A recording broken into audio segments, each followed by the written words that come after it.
So in GP, I had given you the formula for nth term Tn, which is a r raised to n minus 1. I'll keep this in bracket. It's a into r raised to n minus 1. But now the next part or the next article is the sum of n terms.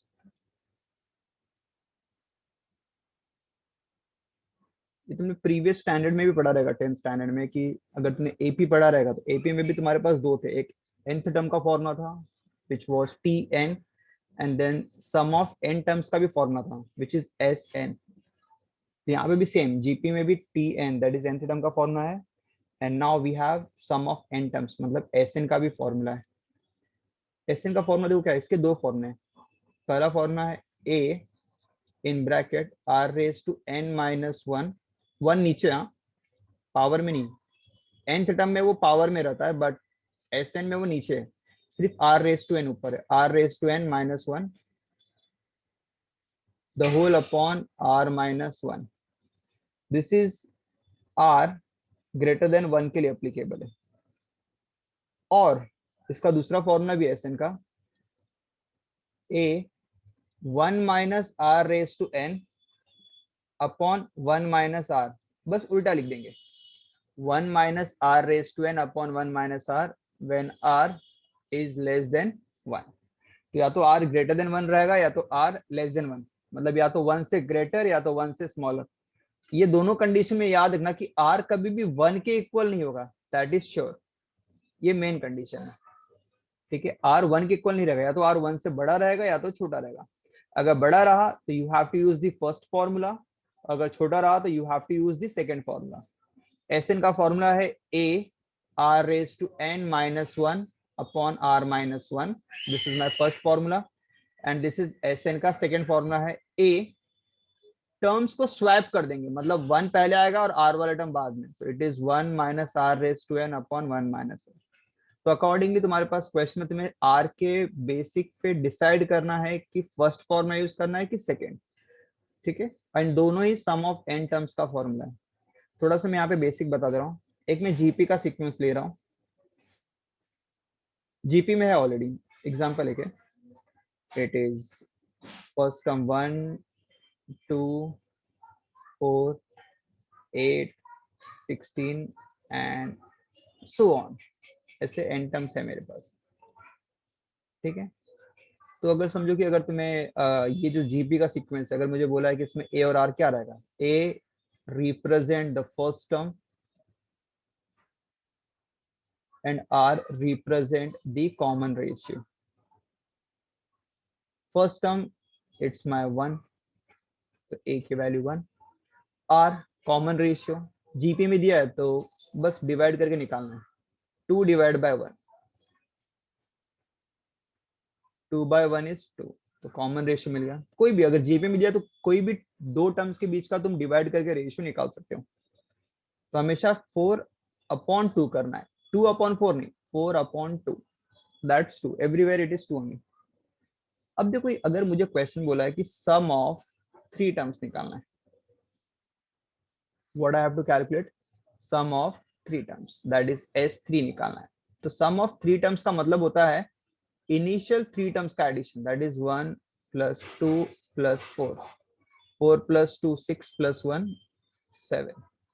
मुझे बोला सम of 4 terms निकालना है, तो 1 plus 2 plus 4 plus 8, तो तुम्हें वो चारों term पता ऑलरेडी सीक्वेंस के, तो सबको ऐड कर देना है, which will be equal to 15.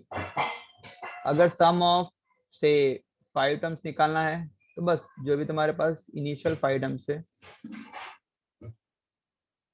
16, तो कितना हो जाएगा 1 प्लस 2 3 प्लस 4 7 8 15, 15 प्लस 16 31. तो ऐसा करके मैं टर्म्स निकाल सकता हूँ. अगर समझो कि मुझे क्वेश्चन बोल दिया कि S8 निकालना है, तो सबसे पहले तुम्हें वो 8 टर्म्स तक वैल्यूज कैलकुलेट करना पड़ेगा और उन 8 टर्म को फिर ऐड करना है. तो जैसे जैसे टर्म्स बढ़ते जाएंगे डिफिकल्टी लेवल बढ़ती जाएगी, because you should have that terms.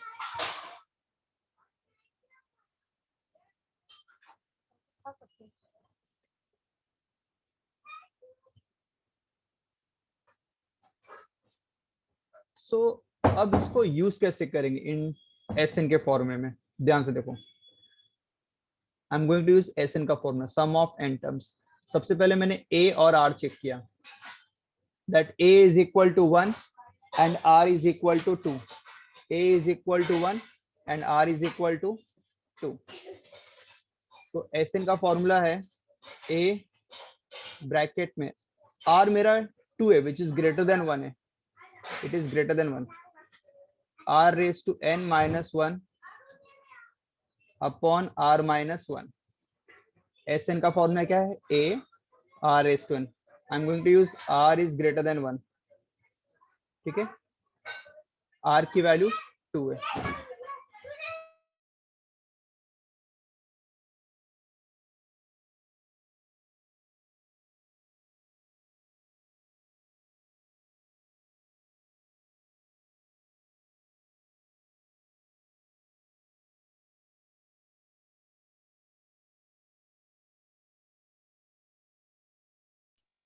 So Sn is equal to a r raised to n minus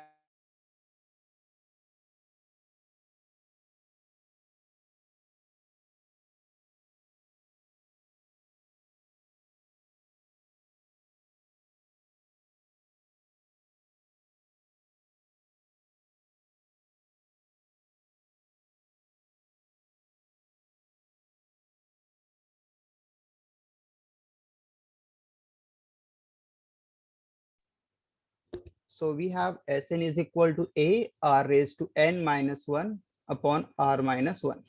So here I am going to substitute the value of a and r. So a की value is my 1, r is my 2 raised to n. जैसा bracket दे वैसा bracket apply करो, upon r minus 1 which is 2 minus 1. So 2 raised to n minus 1, 2 minus 1 is 1, 2 raised to n minus 1. So this is my Sn का formula, ठीक है। अब अगर तुम्हें Sn का फॉर्मूला पता है तो तुम स्टार्टिंग से लेके कितने भी टर्म्स तक का एडिशन इजीली निकाल सकते हो। जैसे यहाँ पे तो मैंने कुछ एडिशन निकाल के बताए हैं, चलो क्रॉस वेरीफाई भी कर लेते हैं। सपोज अगर क्वेश्चन बोला S4 निकालना, समझो what is S4, sum of initial 4 term. तो if I substitute the value,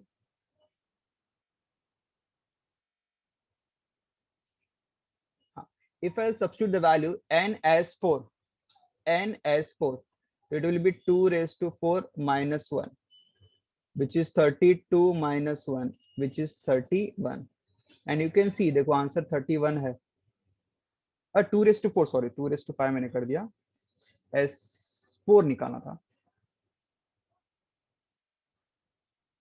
2 raised to 4 is 16, हाँ 16 minus 1 which is 15. This is my sum of 4 terms. We have sum of 4 terms. Similarly अगर तुम्हें sum of 5 terms निकालना रहा तो बस n की value 5 put up करना। तो S5 का मतलब ये होता है कि इनिशियल 5 टर्म्स का एडिशन, तो it will be 2 raised to 5 minus 1. So 2 raised to 5 which is 32 minus 1 which is 31. So even we don't know the terms, easily we can calculate the sum of that term, sum of 5 terms. जैसे यहाँ पे sum of 8 terms निकालना, that is S8, and we don't know that all 8 terms. बस क्या करना, तुम्हें n की value 8 put up कर देनी। तो S8 is equal to